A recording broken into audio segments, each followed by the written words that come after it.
Hello everyone, स्वागत है आपका अपने लर्निंग प्लेटफॉर्म लीम जी पर। आज हम फिर से उपस्थित हैं एक नए टॉपिक के साथ। आज का हमारा टॉपिक है प्रत्यय। सीईटी यूजी 2022 से 24 के बीच में जो भी प्रत्यय पे आधारित प्रश्न पूछे गए थे, उनमें से हम 25 प्रश्न लेके यहाँ पे उपस्थित हैं।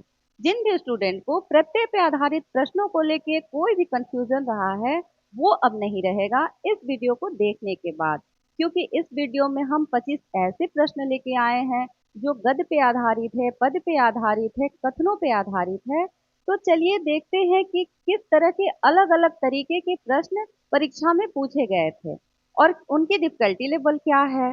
अच्छा, जिन स्टूडेंट को प्रत्यय नहीं आता है या ना के बराबर आता है, उनको भी इस वीडियो देखने के बाद प्रत्यय समझ में आ जाएगा, क्योंकि हम प्रश्नों को विस्तार पूर्वक चर्चा करेंगे और उनकी व्याख्या करेंगे। ठीक है, तो चलिए हम देखते हैं कि प्रश्न किस तरह से आए हैं हमारे एग्जाम में। तो प्रश्नों को देखने से पहले हम क्या करते हैं कि एक बार जान लेते हैं कि प्रत्यय किसे कहते हैं। ठीक है, तो वैसे शब्दांश जो शब्द के अंत में लग के उनके अर्थ में परिवर्तन लाते हैं या विशेषता उत्पन्न करते हैं, उसे हम प्रत्यय कहते हैं। प्रत्यय दो शब्दों से बना होता है। पहला होता है प्रति और दूसरा होता है अ। प्रति का मतलब क्या होता है? साथ में पर बाद में। और अ का क्या मतलब होता है? चलने वाला। ठीक है, तो साथ साथ तो चलता है लेकिन वो बाद में लगा होता है। जैसे देख लीजिए, प्रति का मतलब होता है प्रत्यय में, लिख के दिखा देती हूँ आपको। ठीक है, ये हो गया प्रत्यय। दो शब्दों से बना होता है। एक तो होता है प्रति और दूसरा होता है अ। ठीक है, प्रति का क्या मतलब होता है? साथ में पर बाद में। और अ का क्या मतलब होता है? अ का मतलब होता है चलने वाला। तो इस तरह से क्या समझ में आ रहा है कि साथ में तो चलेगा लेकिन बाद में चलेगा, यानी कि शब्दों के बाद में लगने वाले शब्दांश को हम क्या कहते हैं? प्रत्यय कहते हैं। ठीक है, अब चलिए देख लेते हैं एक उदाहरण के तौर पे कि प्रत्यय लगाते कैसे हैं। जैसे कि हम लेते हैं एक मूल शब्द।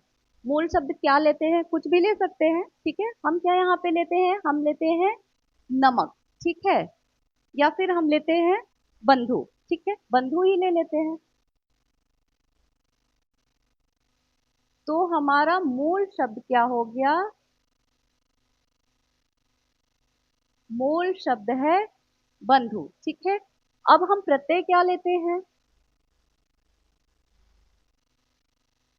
हमारा प्रत्यय हो गया त्वा।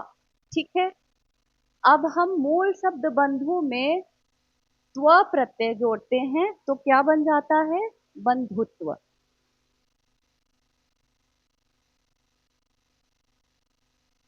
बंधुत्व। ठीक है, बंधु प्लस त क्या हो गया? बंधुत्व हो गया। यानी कि मूल शब्द के अंत में जुड़ने वाले प्रत्यय, सॉरी, मूल शब्द के अंत में प्रत्यय जुड़ते हैं और अर्थ में क्या करते हैं? परिवर्तन लाते हैं या फिर विशेषता उत्पन्न करते हैं। यही होता है प्रत्यय। ठीक है, तो चलिए अब हम प्रश्नों पे आते हैं। प्रश्न संख्या 1 क्या कह रहा है? रामायण में प्रत्यय है मायण, आयन, यण और यन। ठीक है, तो रामायण में मायन प्रत्यय तो नहीं लगेगा। क्यों नहीं लगेगा? वो इसलिए नहीं लगेगा क्योंकि, इसलिए नहीं लगेगा क्योंकि रा कोई रा का मतलब नहीं होता है। ऐसे शब्द में हम उपसर्ग या प्रत्यय जोड़ते हैं जिसका कोई अर्थ निकलता हो। ठीक है, तो रा में रा का कोई अर्थ नहीं होता है, इसलिए मायन प्रत्यय तो लग ही नहीं सकता है। ठीक है, मूल में आयन प्रत्यय लगेगा। ठीक है, कैसे लगेगा ये हम देखते हैं। यण प्रत्यय भी नहीं लगेगा क्योंकि रामा इसका मूल शब्द नहीं है। अगर हमें प्रत्यय या उपसर्ग बनाना है तो पहले हमें मूल शब्द निकालना होता है। मूल शब्द निकालेंगे तो उपसर्ग या प्रत्यय लगाना बहुत ही आसान हो जाता है हमारे लिए। इसके लिए उपसर्ग या प्रत्यय या संधि करने के लिए आपको वर्ण विच्छेद सीखना बहुत ही जरूरी है। जिसका वर्ण पे पकड़ अच्छा है वो संधि या उपसर्ग या प्रत्यय आसानी से कर सकते हैं। ठीक है, तो देखिए यहाँ पे क्या है कि आयन प्रत्यय लगाने से हमारा राम मूल शब्द है। ठीक है, यहाँ पे मूल शब्द क्या है, राम है। तो राम में हम मायन नहीं लगा सकते हैं, राम में हम यड़ नहीं लगा सकते हैं। राम में यड़ लगाएंगे तो राम यण हो जाएगा, राम में यन लगाएंगे तो राम यन हो जाएगा। तो यहाँ पे हम ये नहीं लगा सकते। ठीक है, अब आयन प्रत्यय लगा है तो रामायण क्यों नहीं बना है, र क्यों बना है, ये देखते हैं। आइए चलिए देखते हैं। देखिए, राम है इसका मूल शब्द। ठीक है, अब इसमें जुड़ गया आयन प्रत्यय, आयन प्रत्यय जुड़ा तो क्या बन गया, बन गया रामायण। ठीक है, कैसे बना, अगर हम राम का वर्ण विच्छेद करते हैं तो क्या आता है, र आ म अ।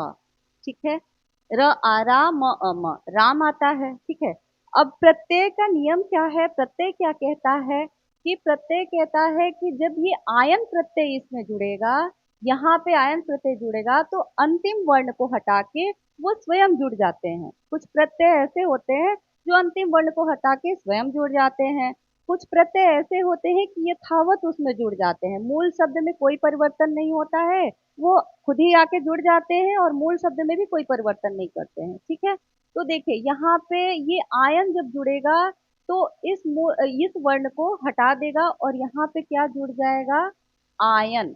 ठीक है, तो ये अ मिलके इस म को पूरा करेगा तो ये म बन जाएगा माँ। ठीक है, ये म क्या बन जाएगा, माँ। और ये राम तो है ही, रा है, अब राम माँ बन गया। जब ये आ मिलके इस म को पूरा कर रहा है इस अ की जगह पे तो ये म बन गया माँ। ठीक है, तो इस तरह से ये बन गया रामा। ठीक है, अब रामा तो बन गया, अब यह ऐसे ही जुड़ेगा और व्याकरण के नियम अनुसार न बदल जाएगा ड़ में। ठीक है, राम इस तरह से बन गया रामायण। आई बात समझ में। तो यहाँ पे आयन प्रत्यय जुड़ा हुआ है, ये होगा इसका सही आंसर। चलिए आगे बढ़ते हैं।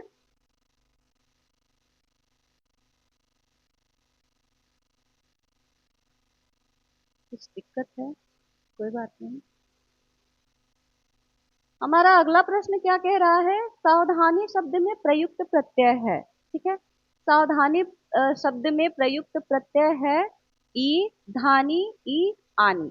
ठीक है, तो देखिए पहले हम ढूंढेंगे कि हमारा मूल शब्द क्या है। ठीक है, तो सावधानी में मूल शब्द सावधान है। ठीक है, अब सावधानी में मूल शब्द सावधान है, सावधान में ई प्रत्यय जुड़ के बना है सावधानी। धानी क्यों नहीं जुड़ेगा, क्योंकि साव में धानी जुड़ेगा तभी तो बनेगा सावधानी। तो साव कोई, साव का अर्थ नहीं होता है। ठीक है, ये अर्थहीन है, तो अर्थहीन में न उपसर्ग जुड़ता है न प्रत्यय जुड़ता है। ठीक है, अब ई क्यों नहीं जुड़ेगा, हम तो कह सकते हैं कि सावधान में ई भी जुड़ के प्रत्यय बना सकते हैं। ठीक है, लेकिन यहाँ पे ई इसलिए नहीं जोड़ेंगे क्योंकि ये छोटी ई की मात्रा है। हम यहाँ पे देखेंगे कि न में जिसकी मात्रा लगी हुई है हम वही मात्रा यहाँ पे लगाएंगे। तो सावधान में बड़ी ई की मात्रा लगी हुई, यानी कि न में बड़ी ई की मात्रा लगी हुई है, तो हम यहाँ पे भी बड़ी ई की ही मात्रा लगाएंगे। ठीक है, तो यहाँ पे ये भी नहीं होगा और आनी नहीं जुड़ेगा क्योंकि सावधा। ठीक है, सावधा में आनी जुड़ेगा तभी तो होगा कि सावधानी। तो सावधा भी कोई शब्द नहीं होता है, तो यहाँ पे हमारा उत्तर क्या हो जाएगा, ई हो जाएगा। अब देखिए कि ये कैसे बना हुआ है। ठीक है, तो इसका हम देखेंगे कि न का अंतिम वर्ण क्या है, न का अंतिम वर्ण है न, और अ मिलके क्या बना है, न बना है। अब ई जुड़ा तो क्या करेगा, इस अ की जगह पे ये ई आ गया। अब न को ये ई पूरा करता है तो ये न बन जाता है नी, इसलिए सावधान में नी प्रत्यय जुड़ा हुआ है। समझ में आया बात? चलिए आगे चलते हैं। चिकनाहट शब्द में प्रयुक्त प्रत्यय है। चिकनाहट शब्द में कौन सा प्रत्यय है? नाहट है, हट है, आहट है, चिकना है। ठीक है, तो चिकना इसका मूल शब्द है। ठीक है, चिकना इसका मूल शब्द है और इसमें आहट प्रत्यय जुड़ा हुआ है।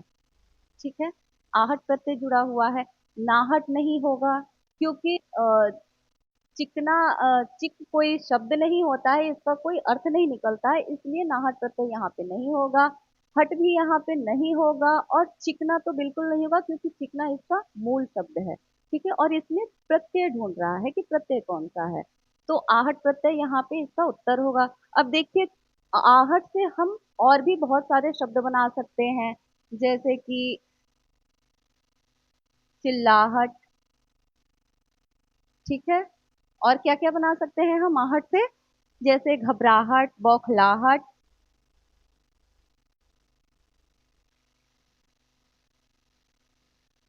ठीक है, इस तरह से बौखलाहट, इस तरह से हम आहट प्रत्यय से बहुत सारे शब्द बना सकते हैं। ठीक है, तो चलिए आगे बढ़ते हैं। निम्नलिखित में से मानवीय शब्द में कौन सा प्रत्यय लगा है? य, ईय, वीय, ईय। ठीक है, तो यहाँ पे हम देखेंगे कि मानव का मूल शब्द है, मूल शब्द मानवीय का मानव है। ठीक है, अब मानव मूल शब्द में ईय प्रत्यय लग के बना है मानवीय। अब कैसे बना है? यह तो होगा नहीं, मानवीय कोई शब्द नहीं होता है, उसका कोई अर्थ नहीं होता है, इसलिए यहाँ पे अ नहीं होगा। ये प्रत्यय लगा हुआ है, हम आगे समझेंगे कि कैसे लगा हुआ है। वीय भी नहीं होगा यहाँ पे और ईय भी नहीं होगा। अब ये ईय क्यों नहीं होगा और ये क्यों ये होगा? क्योंकि यहाँ पे बड़ी ई की मात्रा है, और सॉरी, यहाँ पे बड़ी ई की मात्रा है, इसलिए यही ईय होगा। गलती हो गई थी, कोई बात नहीं है। तो यहाँ पे बड़ी ई की मात्रा है, इसलिए हम बड़ी ई के साथ ईय लगाएंगे, छोटी ई के साथ ईय नहीं लगाएंगे। ठीक है, अब देखिए कैसे लगता है। मानव मूल शब्द है। ठीक है, मानव मूल शब्द में हम जोड़ते हैं ईय प्रत्यय। ठीक है, ईय प्रत्यय जोड़ते हैं तो क्या होता है? इसका अंतिम वर्ण क्या है? इसका अंतिम वर्ण हो जाता है अ। ठीक है, तो क्या करता है कि ये प्रत्यय अंतिम वर्ण को हटा के खुद यहाँ पे आ जाता है। जब ई आएगा, अ की जगह पे ई आएगा, तो ये व को पूरा करेगा। व को पूरा करेगा तो वह बदल जाएगा ई के साथ वी में। ठीक है, और यह यथावत यहाँ पे लग जाएगा, फिर ये बन जाएगा मानवीय। ठीक है, तो इस तरह से हम प्रत्यय लगाते हैं। ठीक है, तो इसका उत्तर होगा ऑप्शन नंबर 4, ई। मानवीय शब्द में ये प्रत्यय जुड़ा हुआ है। ये 2023 का प्रश्न है। ठीक है, आगे बढ़ते हैं। ईर्ष्यालु में प्रत्यय है ई प्रत्यय, ईय प्रत्यय, आलू प्रत्यय या आ प्रत्यय। ठीक है, तो ईर्ष्यालु में आलू प्रत्यय होता है, ई प्रत्यय तो नहीं होगा। ठीक है, ईय प्रत्यय भी नहीं होगा। क्यों नहीं होगा? क्योंकि ई और ईय तो ईर्ष्यालु में पहले ही दिया हुआ है ना, तो इसमें तो प्रत्यय पूछ रहा है, प्रत्यय तो शब्द के पीछे लगता है, और ये ईर्ष्यालु में ई और ये तो ये पहले ही दिया हुआ है, तो ये तो बिल्कुल नहीं होगा। यहाँ पे होगा आलू प्रत्यय। ठीक है, आप प्रत्यय भी नहीं हो गया, क्योंकि ईर्ष्या में आ जुड़ेगा तो ईर्ष्या ही हो जाएगा, आलू कैसे बनेगा? ठीक है, तो यहाँ पे क्या होगा?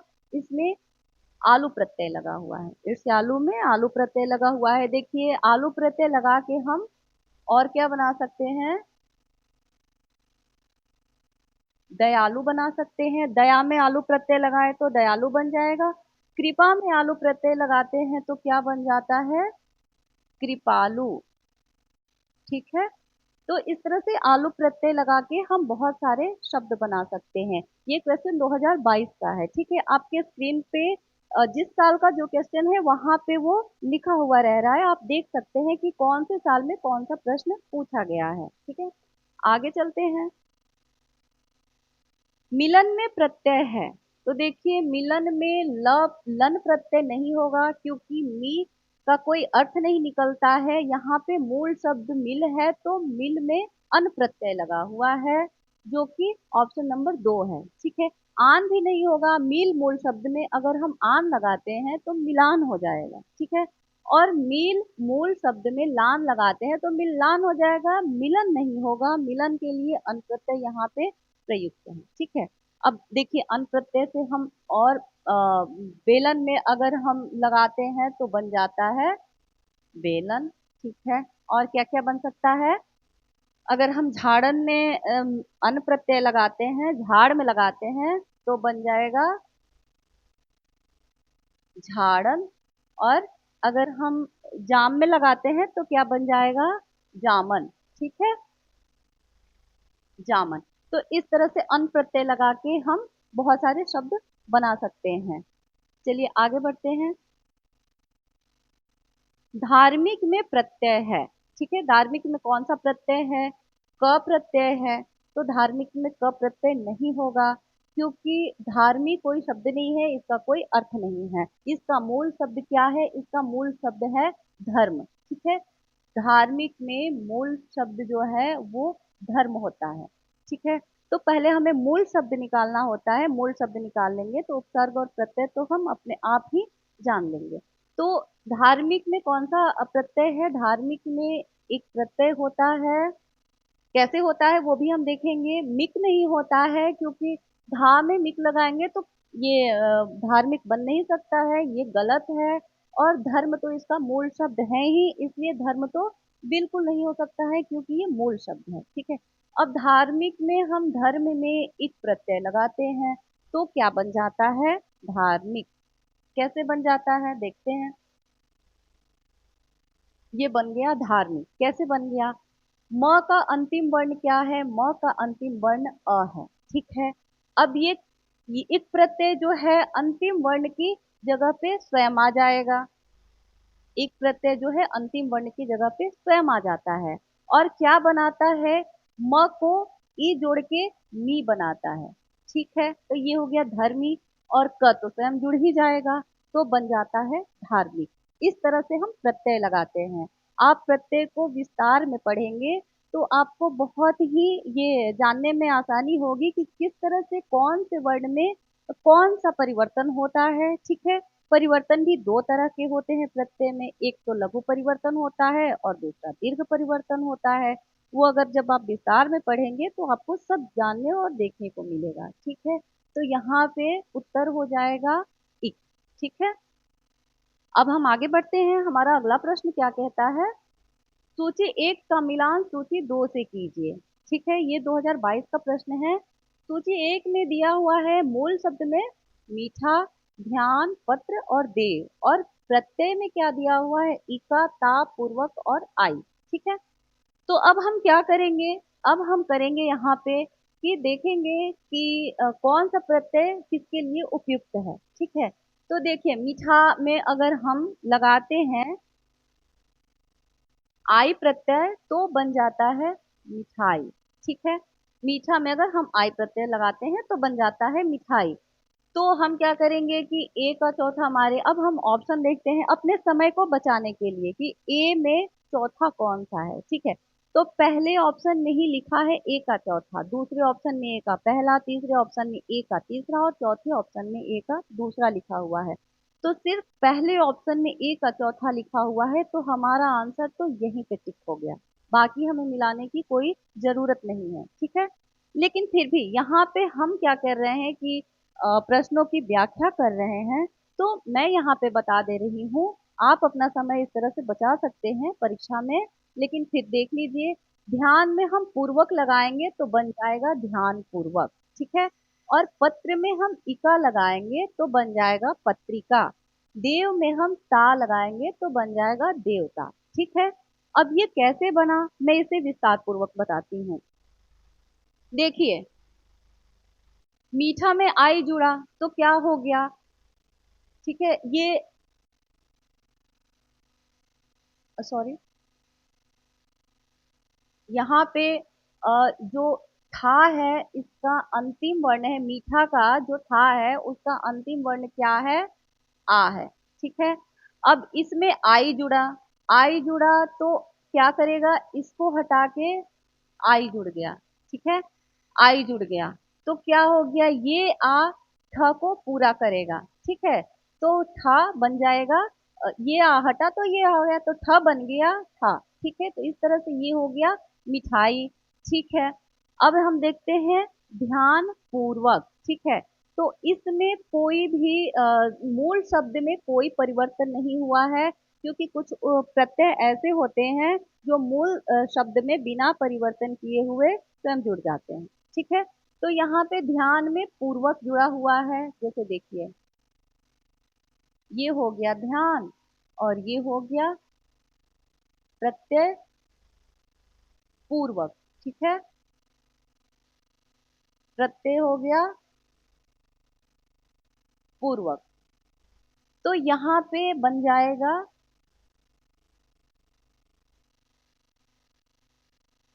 ध्यान पूर्वक, ठीक है। ध्यान में पूर्वक प्रत्यय जुड़ के क्या बन जाएगा, ध्यान पूर्वक बन जाएगा। तो यहाँ पे ध्यान भी मूल शब्द ज्यों का त्यों है और ये जो प्रत्यय है पूर्वक वो भी ज्यों का त्यों है। मूल शब्द भी आपको साफ साफ दिखाई दे रहा है और प्रत्यय भी दिखाई दे रहा है, इसमें कोई परिवर्तन नहीं है। कुछ प्रत्यय ऐसे होते हैं जो बिना परिवर्तन के ही जुड़ जाते हैं, ठीक है।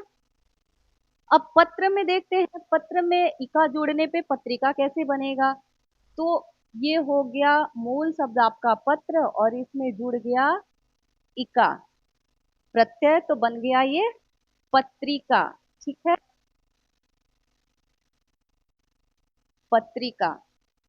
कैसे बना, त्र का जो अंतिम वर्ण होता है वो है अ, ठीक है, अंतिम वर्ण को हटा के क्या करता है, प्रत्यय उस जगह पे आ जाता है, तो प्रत्यय आया तो अ को हटा के वहां पे आ गया ई, तो त्र को पूरा करेगा ये ई। अब त्र के साथ ई लगेगा तो ये त्र बन जाएगा त्रि, ठीक है। तो यहाँ इस तरह से पत्रिका, और का तो जो का तो जुड़ ही जाएगा, तो इस तरह से ये बना पत्रिका, ठीक है।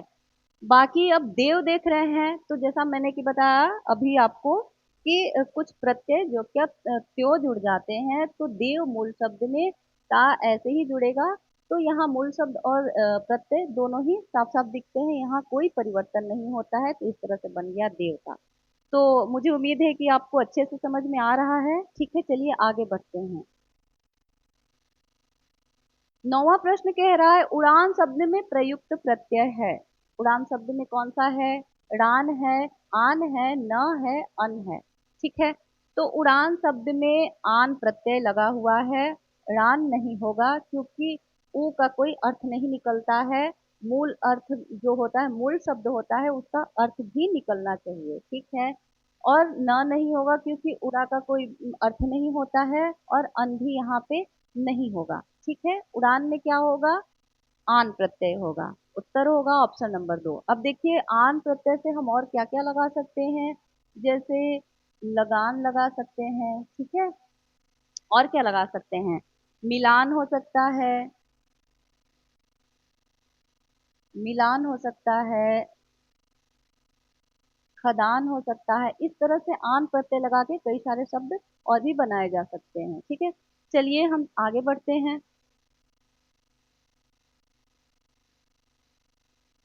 प्रश्न संख्या 11 क्या कह रहा है, इनमें से कौन सा शब्द आ प्रत्यय से नहीं बना है, ठीक है। तो देखिए यहाँ पे भूखा में आ प्रत्यय जुड़ा है, भूख में आ प्रत्यय जुड़ के भूखा बना है, प्यास में आ प्रत्यय जुड़ के प्यासा बना है, ठीक है, और खार में आ प्रत्यय जुड़ के खारा बना है। तो इन सब में आ प्रत्यय जुड़ा हुआ है, सिर्फ अपनापा में जो है वो आ प्रत्यय नहीं है, अपनापा में क्या जुड़ा है, आपा प्रत्यय जुड़ा है, ठीक है। तो इसका उत्तर हो जाएगा ऑप्शन नंबर 4, ठीक है। आगे बढ़ते हैं। सूची एक का सूची दो से मिलान कीजिए, सूची एक के शब्द में दिया हुआ है सुंदरता, गुणवान, कोठरी और भूखा, ठीक है। सूची दो के प्रत्यय में दिया हुआ है ता, वान, री और आ। तो देखिए हम आसानी से कैसे मिला सकते हैं इसको, ठीक है। हम देखेंगे कि मूल शब्द का अंतिम अक्षर क्या है, मूल शब्द का अंतिम अक्षर जो है उसके हम प्रत्यय वाले अक्षर से मिलान करेंगे सीधे सीधे, ठीक है। तो मूल शब्द के सुंदरता में ता इसका अंतिम वर्ण है, तो हम ता का ता सीधे मिलान कर देंगे, इसका तो ये हो जाएगा। गुणवान में वान इसका अंतिम शब्द है, तो हम प्रत्यय वाले में ढूंढेंगे कि वान कहाँ है, तो वान दूसरे नंबर पे है, तो हम इसको भी इससे सीधे मिलान करेंगे। और कोठरी में क्या है, री इसका अंतिम अक्षर है, तो इसको हम री के साथ मिलान करेंगे। अब ठीक है, अब बचा भूख, अब तो कुछ करना ही नहीं है, एक लास्ट बचा है तो इसी के साथ इसका मिलान होगा, ठीक है। लेकिन ऐसे देख लेते हैं कि भूख में अगर हम आ प्रत्यय लगाते हैं तो बन जाता है भूखा, ठीक है। अब हम देखते हैं, ये तो एक से ही बन गया था कि इस तरह से हम लास्ट वाला इसका अक्षर देखते जाएंगे और प्रत्येक के अक्षर से मिलान करते जाएंगे। हालांकि हर जगह ऐसा नहीं होता है, लेकिन यहाँ पे ये बहुत आसान प्रश्न है, ठीक है। अब हम मिलाते हैं इसका ऑप्शन। ए में क्या दिया हुआ है, ए में दिया हुआ है पहला, तो ठीक है, हम देखेंगे कि ए में पहला कहाँ कहाँ दिया हुआ है, ठीक है। तो ए में पहला दिया हुआ है, ए पहले में और चौथे में ए में पहला दिया हुआ है, फिर ठीक है। फिर हम मिलाएंगे कि इसका बी का क्या दिया हुआ है, बी में दिया हुआ है दूसरा, तो बी का दूसरा है, तीसरे में भी बी का दूसरा है, और सॉरी चौथे में भी बी का दूसरा दिया हुआ है, ठीक है। इन दो ऑप्शन को तो देखने की हमें जरूरत ही नहीं है, क्योंकि ए में पहला दिया ही नहीं है, तो इन दो ऑप्शन को तो हम देखेंगे ही नहीं, ठीक है। हम सिर्फ दो ऑप्शन में से मिलाएंगे कि ए में पहला किस किस में दिया हुआ है, तो ए में पहला पहले में दिया हुआ है और चौथे में दिया हुआ है, दोनों में दिया हुआ है, तो फिर हम बी का मिलाएंगे। बी में दूसरा दिया हुआ है, तो बी का दूसरा पहले में भी दिया हुआ है और चौथे में भी दिया हुआ है, ठीक है। और सी का क्या है, सी का तीसरा है, तो सी का तीसरा भी दोनों में दिया हुआ है, सॉरी सी का तीसरा पहले में दिया हुआ है, यानी कि सी का तीसरा चौथे में नहीं दिया हुआ है, इसका मतलब हमारा उत्तर होगा ऑप्शन नंबर एक, ठीक है। अब चलिए हम आगे बढ़ते हैं। निम्न शब्दों का उनमें प्रयुक्त उचित प्रत्यय से मेल कीजिए, ठीक है। शब्द क्या है, हमारा शब्द है रोजाना, गोलाकार, सच्चाई, नाविक। प्रत्यय क्या है, आई, इक, आना और कार, ठीक है। तो देखिए हम फिर से वही करेंगे, जैसे रोजाना है, ठीक है, तो रोजाना में आना प्रत्यय लगा हुआ है, रोजाना आ, ये आना उच्चारण में क्या आ रहा है, आना, रोज आना, ठीक है। इस तरह से भी हम ऐसे लगाएंगे कि रोज मूल शब्द में आना प्रत्यय लग के बना हुआ है रोजाना, ठीक है। गोलाकार में क्या है, इसका अंतिम जो शब्द है वो कार है, ठीक है। तो हम क्या करेंगे कि कार से इसका मिलान करेंगे। सच मूल शब्द में आई जुड़ के बन जाता है सच्चाई, और नाविक में नाव में इक जुड़ता है तो बनता है इक, ठीक है। मैंने पहले ही प्रश्न में आपको दिखाया है कि किस तरह से लगता है, अंतिम वर्ण को हटा के और ये वर्ण वहां पे जुड़ जाता है, व के क के अंतिम वर्ण को अ को हटा के जब ये इक लग जाएगा यहाँ पे, तो क बन जाएगा, सॉरी नाविक ये जो बन जाएगा यहाँ पे बन जाएगा नाविक, ठीक है, नाव में। और यहाँ पे देखिए, यहाँ पे तो सीधे सीधे जुड़ गया है। सच्चाई में भी इसी तरह है, सच में आई जुटेगा तो बन जाएगा सच्चाई, ठीक है। तो यहाँ पे ए का क्या हो गया तीसरा, बी का क्या हो गया चौथा। अब हम मिलाएंगे, ए में तीसरा किसने दिया हुआ है, तो पहले में ए में पहला दिया हुआ है, दूसरे में ए में चौथा दिया हुआ है, तीसरे में ए में तीसरा दिया हुआ है, और चौथे में दूसरा दिया हुआ। इसका मतलब है कि ए का तीसरा, ऑप्शन नंबर तीन इसका उत्तर हो गया, ठीक है। चलिए आगे बढ़ते हैं। निम्न शब्दों को उनमें प्रयुक्त उचित प्रत्ययों से मिलाइए, ठीक है। प्रत्यय क्या है, ई है, आई है, आउ है और बाज है। और मूल शब्द क्या है, दिखावेबाज है, दलदली है, चौथाई है, चलाऊ है, ठीक है। तो देखिए हम सीधे सीधे देखेंगे कि लास्ट इसमें क्या दिख रहा है, उसका वैसे मिलाने की कोशिश करेंगे। तो बाज है लास्ट, तो बाज इसमें प्रत्यय वाले में बाज से बाज को मिलाएंगे, यानी कि ए का चौथा हो गया। दलदली, दलदली का क्या हम मिलाएंगे, दलदली, दलदल में ई प्रत्यय लगेगा तो बन जाएगा दलदली, ठीक है। यहाँ पे मात्रा बड़ी ई की है तो यहाँ पे भी बड़ी ई होगी, यहाँ पे गलती से छूट गया है, कोई बात नहीं है। चौथाई में क्या होता है, चौथाई में होता है आई प्रत्यय और चलाऊ में औ प्रत्यय होता है, ठीक है। तो इस तरह से हमारा बन गया ए का चौथा। अब हम देखेंगे कि ए का चौथा किसने दिया हुआ है, तो ए का चौथा पहले ऑप्शन में और दूसरे ऑप्शन में दिया हुआ है। ये 3 और 4 जो ऑप्शन है इसमें ए में चौथा दिया ही नहीं हुआ है, ठीक है। तो अब हम सिर्फ पहले और दूसरे में ही मिलाएंगे क्योंकि हमारा उत्तर इन्हीं दोनों में से कोई एक है, ठीक है। तो अब हम बी का मिलाएंगे। बी में क्या है, पहला है, ठीक है। तो बी में पहला किसने दिया हुआ है, तो देखिए बी में पहला सिर्फ ए में दिया हुआ है, यानी कि ऑप्शन नंबर एक हमारा उत्तर हो जाएगा, ठीक है। इस तरह से हम उत्तर मिला सकते हैं और समय का बचत कर सकते हैं। सारे ऑप्शन मिलाने की हमें कोई जरूरत नहीं है, ठीक है। चलिए हम आगे बढ़ते हैं। प्रश्न संख्या 15वां क्या कह रहा है। 15वां प्रश्न संख्या कह रहा है पुराण शब्द में एक प्रत्यय लगाने पर कौन सा शब्द बनता है, ठीक है। ये 2022 का प्रश्न है। तो पुराण शब्द में एक प्रत्यय लगाने पर क्या बनता है, पुराणिक नहीं, बिल्कुल नहीं बनता है ये। पुराणिक ये भी नहीं बनता है, ठीक है। पौराणिक, देखिए पुराण शब्द में एक प्रत्यय लगाने पे बनता है पौराणिक, ठीक है। कैसे बनता है वो हम आइए देखते हैं। देखिए इसका मूल शब्द क्या है, पुराण है, ठीक है। इसका मूल शब्द क्या है, पुराण है, ठीक है। और इसका इसमें प्रत्यय कौन सा लगा है, ठीक है। इसका प्रत्यय लगा हुआ है इक, ठीक है। तो कुछ प्रत्यय ऐसे भी होते हैं कि मूल शब्द के अंतिम वर्ण के साथ साथ पहले स्वर में भी परिवर्तन लाते हैं, पहले वर्ण के स्वर में परिवर्तन लाते हैं। तो यहाँ पे क्या होता है कि यहाँ पे ये दीर्घ परिवर्तन हो रहा है, ठीक है। परिवर्तन दो तरह के होते हैं, लघु और दीर्घ। तो यहाँ पे दीर्घ परिवर्तन हो रहा है, कैसे, चलिए देखते हैं। अगर हम इसको तोड़ेंगे, इसका वर्ण विच्छेद करेंगे तो क्या आएगा, आएगा प अ, ठीक है।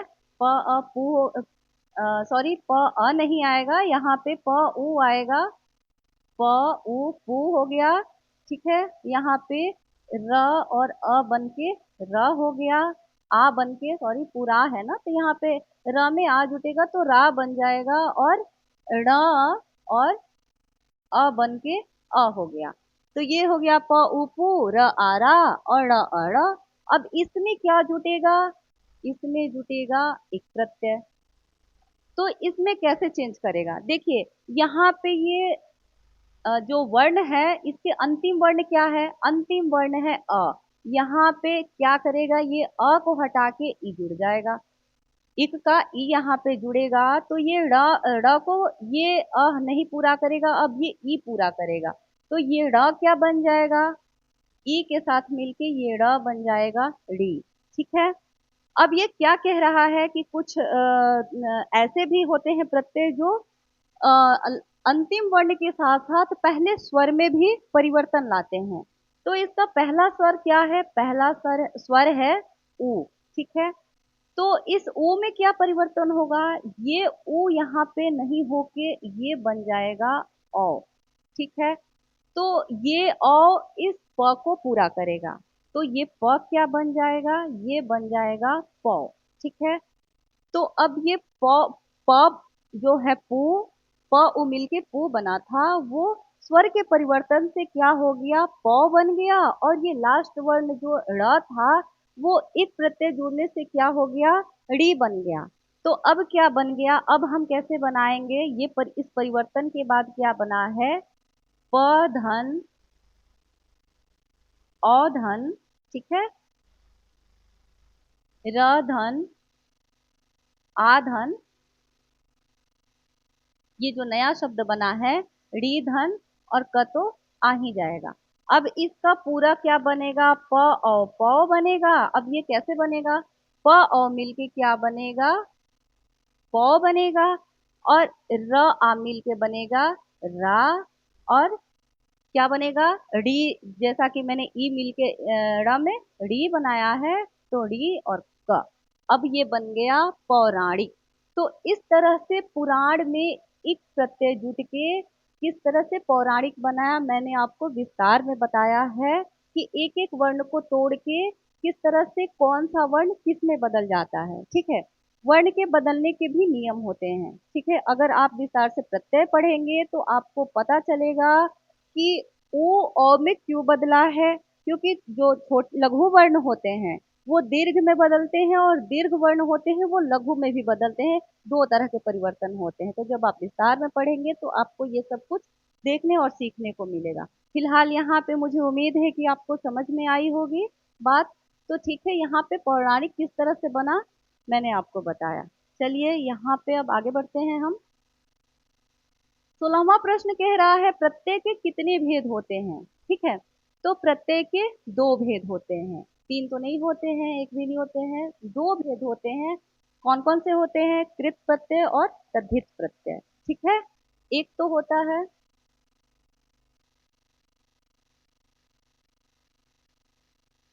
कृत प्रत्यय और दूसरा क्या होता है?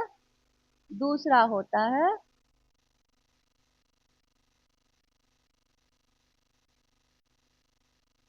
तद्धित प्रत्यय। ठीक है, प्रत्यय के दो भेद होते हैं। ये 2024 का प्रश्न है जो इसी साल आया हुआ था सीईटी यूपी में। ठीक है, चलिए हम आगे बढ़ते हैं। 17वां प्रश्न कह रहा है शाला प्रत्यय का कौन सा शब्द उपयुक्त है। ठीक है, देखते हैं क्या है। तटशाला, पाठशाला, पाकशाला, कीटशाला और कार्यशाला। ठीक है, तो यहाँ पे तटशाला तो सही है, तट में शाला जुटा है तो बन गया है तटशाला। ठीक है, पाठ में शाला जुटा है तो बन गया है पाठशाला। ठीक है, और यहाँ पे सॉरी, यहाँ पे ये तट में शाला नहीं जुटेगा क्योंकि यहाँ पे तटशाला सही आंसर नहीं है। यहाँ पे पाठ में शाला जुटेगा तो पाठशाला बनेगा और पाक में शाला जुटेगा तो पाकशाला बनेगा। पाकशाला यानी कि जिसको हम रसोई भी कह सकते हैं, जिसमें पाक कला सीखी जाती है उसको हम पाकशाला कहते हैं। और पाठशाला जिसमें कि हम पढ़ाई सीखते हैं, अपना पाठ सीखते हैं, उसको हम पाठशाला कहते हैं यानी कि स्कूल। ठीक है, पीठशाला कुछ नहीं होता है और कार्यशाला होता है। जहाँ पे हम काम करते हैं उसको हम कार्यशाला कहते हैं। ठीक है, तो शब्द के कुछ अर्थ भी निकलने चाहिए तभी जाके तो उसका कुछ मीनिंग आता है। नहीं तो प्रत्यय ऐसे ही बिना मतलब के शब्दों में नहीं जुड़ता है, ना ही उपसर्ग जुड़ता है। शब्द का मतलब शाब्दिक अर्थ होना चाहिए कुछ भी। तो देखिए यहाँ पे तट का कोई शाला नहीं होता है, तट यानी कि किनारा होता है, तो तटशाला कोई शब्द नहीं है। इसलिए यहाँ पे पाठशाला, पाकशाला और कार्यशाला इसका सही उत्तर हो जाएगा। तो बी, सी और ई। ठीक है, बी, सी और ई ऑप्शन नंबर 2 में है। ऑप्शन नंबर 2 हमारा उत्तर हो जाएगा। अब देखिए हम शाला से क्या क्या बना सकते हैं। जैसे शाला से हम बना सकते हैं गौशाला। ठीक है, शाला प्रत्यय जोड़ के हम गौशाला भी बना सकते हैं, मधुशाला भी बना सकते हैं। ठीक है, हम क्या बना सकते हैं?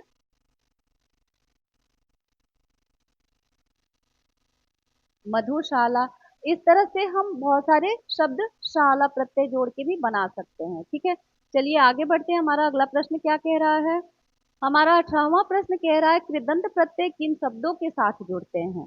तो देखिए कृदंत प्रत्यय क्रिया या धातु के अंत में जुड़ते हैं। ठीक है, तो यहाँ पे संज्ञा नहीं होगा। संज्ञा, विशेषण और सर्वनाम के साथ तद्धित प्रत्यय जुड़ते हैं, क्रिया के साथ जुड़ते हैं कृदंत प्रत्यय। ठीक है, चलिए आगे बढ़ते हैं। स्व प्रत्यय से युक्त शब्द है अस्तित्व, वागिज्य, व्यक्तित्व, स्वास्थ्य और कटुता। तो देखिए यहाँ पे त्व आपको सीधे सीधा दिख रहा है तो अस्तित्व में तो त्व प्रत्यय है और वागिज्य में त्व प्रत्यय नहीं है, व्यक्तित्व में भी त्व प्रत्यय है और स्वास्थ्य और कटुता में भी त्व प्रत्यय नहीं है। ठीक है, तो यहाँ पे हमारा उत्तर हो जाएगा ए और सी। ठीक है, ए और सी ऑप्शन नंबर 3 में दिया हुआ है यानी कि ऑप्शन नंबर 3 हमारा उत्तर हो जाएगा। अब देखिए त्व प्रत्यय लगा के हम और भी बहुत सारे शब्द बना सकते हैं। जैसे हम बना सकते हैं अ, महत्व। ठीक है, और क्या बना सकते हैं? जैसे गुरुत्व और क्या लघुत्व। ठीक है, महत्व क्या है, गुरुत्व। क्या क्या बना सकते हैं हम? गुरुत्व बना सकते हैं। ठीक है, और क्या बना सकते हैं? लघुत्व भी बना सकते हैं। लघुत्व यानी कि लघुत्व यानी कि गुरु यानी कि बड़ा और लघु यानी कि छोटा। तो ये क्या दर्शा रहा है, उनकी विशेषता दर्शा रहा है। तो ठीक है, तो यहाँ पे हम ऑप्शन नंबर 3 हमारा उत्तर हो जाएगा। चलिए हम आगे बढ़ते हैं। अगला प्रश्न क्या कह रहा है हमारा? अगला प्रश्न कह रहा है या प्रत्यय युक्त शब्द का सही उदाहरण है। ठीक है, या प्रत्यय में कौन सा शब्द लगा, सॉरी प्रत्यय लगा हुआ है। तो यहाँ पे देखिए, या में घटिया, कटया, खिलौना, चीरो। ठीक है, तो खिलौना में तो औना प्रत्यय लगा हुआ है, कटया में या प्रत्यय लगा हुआ है, चीरो में ओ प्रत्यय लगा हुआ है। यहाँ पे घट मूल शब्द है और या प्रत्यय लगा हुआ है। हमारा उत्तर होगा ऑप्शन नंबर 1 घटिया। ठीक है, घट मूल शब्द में, इसका मूल शब्द है घट, इसमें या प्रत्यय लग के बना है घटिया। कैसे? चलिए इसको भी मैं समझा देती हूँ। ट का अंतिम वर्ण क्या है? अ है। ठीक है, अब यहाँ पे या प्रत्यय लगेगा, तो इसको हटा के, अंतिम वर्ण को हटा के प्रत्यय स्वयं जुड़ जाता है। तो जब ये जुड़ेगा तो क्या होगा? या जुड़ेगा, अ को हटा के, तो ट को पूरा करेगा ये ई, तो ट बन जाएगा टी। ठीक है, ट बन जाएगा टी। तो घ सीधे के सीधे आ जाएगा और या भी आ जाएगा, और बीच का जो लास्ट वाला वर्ण है वो चेंज होकर ट से बन जाएगा टी। तो बन गया हमारा घटिया। आई बात समझ में? तो चलिए हम आगे बढ़ते हैं। 21वां प्रश्न कह रहा है निम्नलिखित में से किस शब्द में नी प्रत्यय नहीं लगा हुआ है। तो देखिए, मोरनी में नी प्रत्यय लगा है, शेरनी में भी नी प्रत्यय लगा है और कूटनी में भी नी प्रत्यय लगा हुआ है। मोरनी का मूल शब्द मोर है। ठीक है, शेरनी का मूल शब्द शेर है और कूटनी का मूल शब्द क्या है? कूट है। ठीक है, कुछ प्रत्यय ऐसे होते हैं कि मूल शब्द में बिना परिवर्तन लाए साथ के साथ जुड़ जाते हैं। ठीक है, और उनके अर्थ में परिवर्तन ला देते हैं। जैसे कि देखिए, मोर था तो क्या था? ये पुल्लिंग दर्शा रहा है, शेर भी पुल्लिंग दर्शा रहा है। ठीक है, लेकिन यहाँ पे नी प्रत्यय लग के पुल्लिंग को स्त्रीलिंग में बदल दिया। ठीक है, तो इस तरह से हमारे प्रत्यय जुड़ने के बाद या तो अर्थ में परिवर्तन आता है या कुछ विशेषता उत्पन्न हो जाती है। ठीक है, यहाँ पे देखिए, नौकरानी नहीं है, नी प्रत्यय किसमें नहीं लगा हुआ है? तो यहाँ पे नी प्रत्यय नौकरानी में नहीं लगा हुआ है, इसमें है आनी प्रत्यय। ठीक है, नौकरानी में आनी प्रत्यय लगा हुआ है। तो चलिए उत्तर हो गया ऑप्शन नंबर 4। अब हम आगे बढ़ते हैं। निम्नलिखित में से किसमें प्रत्यय का प्रयोग नहीं है? चढ़ाई, फैलाव, चटनी, अनपढ़। तो देखिए, चढ़ाई में आई प्रत्यय का, यहाँ पे चढ़ाई में क्या है? आई प्रत्यय लगा हुआ है। ठीक है, फैलाव में आव प्रत्यय लगा हुआ है, चटनी में नी प्रत्यय का उपयोग हुआ है। ठीक है, यहाँ पे अनपढ़ जो है, इसमें कोई प्रत्यय नहीं लगा है, बल्कि पढ़ मूल शब्द में अन उपसर्ग का उपयोग हुआ है। तो यहाँ पे ये प्रत्यय नहीं है। ठीक है, तो ऑप्शन नंबर 4 हमारा उत्तर हो जाएगा। ये 2024 का प्रश्न है जो इसी साल आया हुआ था। ठीक है, आगे बढ़ते हैं। नीचे दो कथन दिए गए हैं। पहला कथन है जो प्रत्यय क्रिया के धातु के उपरांत लगते हैं वे तद्धित प्रत्यय होते हैं। और दूसरा कथन है जिन शब्दांशों का प्रयोग क्रिया से भिन्न संज्ञा, सर्वनाम, विशेषण व अव्यय शब्दों के अंत में किया जाता है उन्हें कृत प्रत्यय कहते हैं। उपरोक्त कथन के आलोक में नीचे दिए गए विकल्पों का सही उत्तर का चयन कीजिए। अब क्या कह रहा है? ऑप्शन कह रहा है कि कथन 1 और कथन 2 दोनों सत्य हैं। दूसरा ऑप्शन कह रहा है कथन 1 और कथन 2 दोनों असत्य हैं। तीसरा ऑप्शन कह रहा है कि कथन 1 सत्य है लेकिन कथन 2 असत्य है। लेकिन चौथा क्या कह रहा है कि कथन 1 असत्य है लेकिन कथन 2 सत्य है। तो देखिए यहाँ पे क्या होगा, यहाँ पे हो रहा है कि जो प्रत्यय क्रिया के धातु के उपरांत लगते हैं वे तद्धित प्रत्यय होते हैं। बिल्कुल नहीं, क्रिया या धातु के उपरांत जो भी प्रत्यय लगते हैं उन्हें हम कृत प्रत्यय कहते हैं। ठीक है, उन्हें हम क्या कहते हैं? उन्हें हम कहते हैं कृत प्रत्यय। ठीक है, तो ये कथन तो असत्य है। ठीक है, पहला कथन तो असत्य हुआ। जिन शब्दांशों का प्रयोग क्रिया से भिन्न संज्ञा, सर्वनाम, विशेषण व अव्यय शब्दों के अंत में किया जाता है उन्हें कहते हैं कृत प्रत्यय, ये भी गलत है। उन्हें हम क्या कहते हैं? तद्धित प्रत्यय। ठीक है, उन्हें हम कहते हैं तद्धित प्रत्यय। तद्धित प्रत्यय संज्ञा, सर्वनाम और विशेषण के साथ लगते हैं और कृत प्रत्यय किसके साथ लगते हैं? क्रिया के अंत में या धातु के साथ लगते हैं। ठीक है, तो यहाँ पे दोनों कथन जो है वो असत्य है। कथन एक और कथन दो दोनों असत्य है। ऑप्शन नंबर दो इसका उत्तर होगा। चलिए आगे बढ़ते हैं। आगे क्या कह रहा है? 24 प्रश्न कह रहा है कि गद्यांश के आधार पर सूची एक को सूची दो से सुमेलित कीजिए। ठीक है। सूची एक में क्या दिया है? प्रत्यय दिया है। सूची दो में क्या दिया हुआ है? मूल शब्द दिया हुआ है। ठीक है। तो सूची एक में कार है, इक है, तम है और ता है, और मूल शब्द में क्या है? नवीनतम है, अधिकार है, आत्मनिर्भरता है और आर्थिक है। तो देखिए यहाँ पे दिया हुआ है कि गद्यांश के आधार पर, ठीक है, गद्यांश के आधार पर सूची एक और दो को सुमेलित कीजिए। तो देखिए यहाँ पे बात कर रहे हैं अगर हम सीईटी यूजी की परीक्षा की, तो यहाँ पे हमें फिलहाल तो गद्यांश देखने की जरूरत नहीं है, क्योंकि यहाँ पे प्रत्यय और मूल शब्द दिया हुआ है, तो हम बिना गद्यांश पढ़े भी यहाँ हम इसका टिक कर सकते हैं। जैसे कि अधिकार है, तो हम ढूंढेंगे कि प्रत्यय का कार मूल शब्द में किस में है, तो प्रत्यय का कार हमें मूल शब्द के दूसरे में, अधिकार में, अंतिम में दिख गया।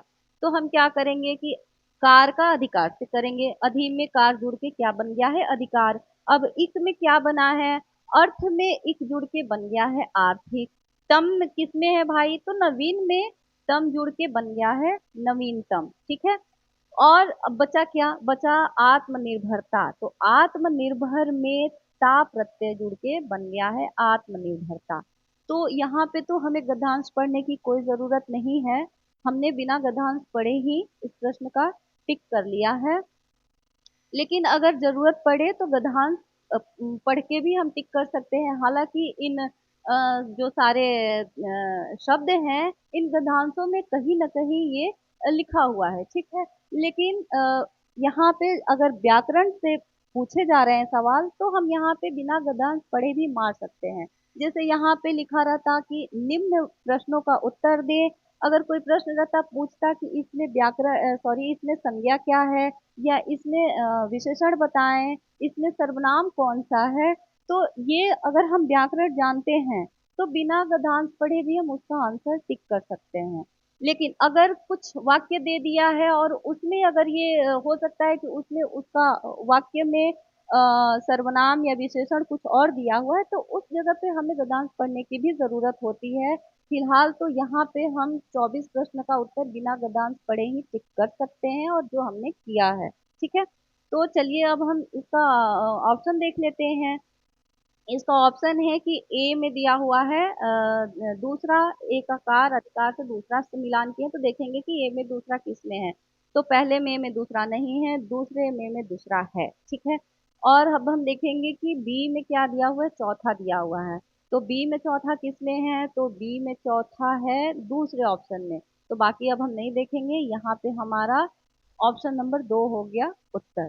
ठीक है। ये 2024 में आया हुआ प्रश्न है, जो कि सीयूटीयूजी की परीक्षा में पूछा गया था। ठीक है। चलिए, तो अगर गद्यांश पढ़ने की जरूरत है तब तो हम पढ़ेंगे, लेकिन अगर गद्यांश पढ़े बिना भी अगर हम क्वेश्चन टिक कर सकते हैं, तो थोड़ा सा समय बचा के हम अपना क्वेश्चन टिक करने की कोशिश करेंगे। ठीक है। यहाँ पे तो क्वेश्चन हमारा टिक हो गया। आगे बढ़ते हैं। 25वां प्रश्न क्या कह रहा है? निम्नलिखित पदांश के आधार पर प्रश्नों के उत्तर दीजिए। बिन भी है मैं तुम्हारी रागनी भी हूँ। ठीक है। अब प्रश्न पे आते हैं। प्रश्न क्या कह रहा है? प्रश्न कह रहा है कि कुलहीन में प्रत्यय है। ठीक है। कुलहीन में कौन सा प्रत्यय है? ठीक है। तो कुलहीन में प्रत्यय पूछ रहा है। देखिए यहाँ पे इस पदांश में कुलहीन का यहाँ पे उल्लेख किया गया है। ठीक है। तो कुल मतलब होता है किनारा। एक कुल मतलब तो वंश होता है। ठीक है। और दूसरे कुल मतलब होता है किनारा। ठीक है। तो कुल मतलब किनारा होता है, और हीन मतलब यानी कि रहित। हीन का रहित से अर्थ लगाया जाता है। जैसे कि प्राणहीन, कुलहीन, मतलब इस तरह से अर्थ हम लगाते हैं। तो यहाँ पे कु तो नहीं लगेगा, क्योंकि कु तो यहाँ पे पहले ही दिया हुआ है, तो यहाँ पे उपसर्ग नहीं, हम प्रत्यय लगा रहे हैं। ठीक है। तो प्रत्यय शब्द के पीछे लगता है, तो कु तो यहाँ पे बिल्कुल नहीं लगेगा। अब कुल भी नहीं लगेगा, क्योंकि जैसा कि मैंने बताया प्रत्यय पीछे लगता है, तो कुल तो इसका मूल शब्द है। तो मूल शब्द में हमें तो प्रत्यय लगाना है ना, तो मूल शब्द में हम प्रत्यय लगा रहे हैं, तो ये तो मूल शब्द हो गया, तो ये तो होगा ही नहीं। हीन हमारा उत्तर होगा। कुल मूल शब्द में हीन लग के क्या बन जाएगा? कुलहीन। ठीक है, ये कुल हमारा मूल शब्द है और उसमें हीन हम जोड़ेंगे तो बन जाएगा कुलहीन।